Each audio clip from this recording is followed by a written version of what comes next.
Bye bye कृष्णाला सांगा काही अग बाय बाय बाय बाय कृष्णाला सांगा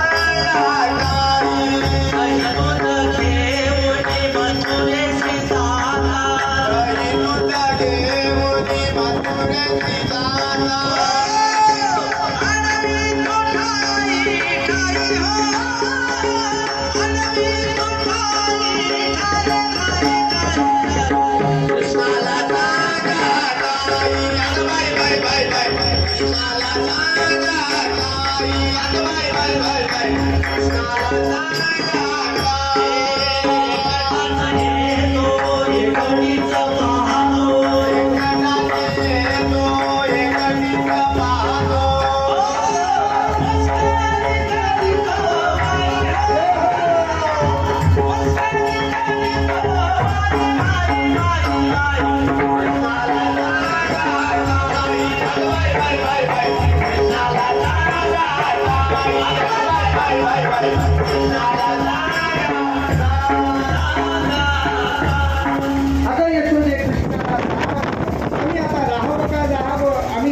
गोकुळ सोडून जातो का?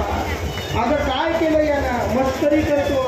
आम्ही दही दूध तूप घेऊन चाललं की अडवतो, आमचे डेरे फोडतो, अडवतो, एकटाच येतो, एकटीला पाहतो आणि मग हळूच विचारतो माझी बायको होती का? कृष्ण परमात्म्याचा अत्यंत आवडता खेळ म्हणजे लग्न आहे आणि बलराम दादांचा आवडता खेळ म्हणजे राजा होणं. घरामध्ये काही कार्यक्रम असला आणि गोपाळाने विचारावं कृष्णा तुझ्या घरी काय आज?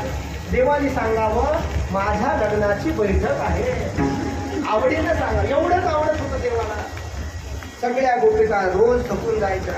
प्रत्येकीचं कारण ऐकून ऐकून यशोदा मैयाही कंटाळली. मग यशोदा मातेनं ठरवलं की कशा करता हा बाहेर जातो? दही दूध तूप लोणी खाण्याकरता जातोय. म्हणून यशोदेनं स्वतः घरामध्ये आणि दधी मंथनाची तयारी केली.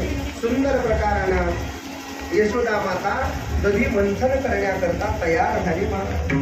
तयार झाल्यानंतर भगवान परमात्मा करता कार्य करायचंय म्हणून स्वतः सुंदर नूतन वस्त्र धारण केलं. रेशमी वस्त्र धारण केलं.